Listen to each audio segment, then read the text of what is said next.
तर मुख्यमंत्रीपदाचं काय करायचं ते आमचं आम्ही ठरवू असं अजित पवारांनी म्हटलंय। मुख्यमंत्रीपदाच्या चर्चांवर अजित पवार यांनी ही प्रतिक्रिया दिली। तर 1 वर्ष मुख्यमंत्रीपद शिंदेना देतील, 4 वर्ष भाजपकडे असेल। मुख्यमंत्रीपदाच्या फॉर्म्युल्यावर रोहित पवारांनी ही प्रतिक्रिया दिली आहे।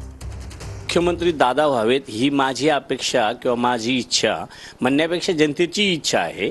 परंतु शेवटी हे महायुतीचे जे काही नेते मंडळी आहे हे सगळे बसून जो निर्णय घेतील तो सगळ्यांना मान्य करावा लागेल। पण आमची विनंती राहील की दादाला एकदा मुख्यमंत्री करावा अशी माझी इच्छा आहे। अखंड राष्ट्रवादी आम्हाला पुढच्या काही महिन्यात पाहायला मिळेल का? अर्थात काका पुतणे एकत्र येतील, नाकारता येत नाही। राजकारणात काही होऊ शकतं। म्हणजे काकांचा पक्ष पुतण्याच्या पक्षामध्ये विलीन होईल, होऊ शकतं ना। त्याच्यात वावगं काहीच नाही। राजकारणात कोण कधी कोणाचा शत्रू मित्र ह्या गोष्टी चालूच असतात। इतरांनी काय म्हणावं, प्रत्येकाने आपलं खाली काय आहे ते बघा ना।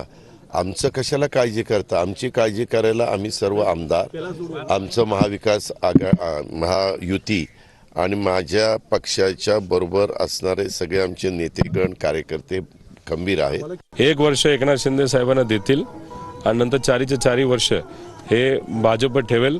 कारण कुठेतरी भाजपची चालच नाही तर रणनीतीच अशी आहे की 29ला एक हाती सत्ता भाजपची आणायची। यंदा जर आपण बघितलं तर काही प्रमाणात त्या रणनीतीला यश आले।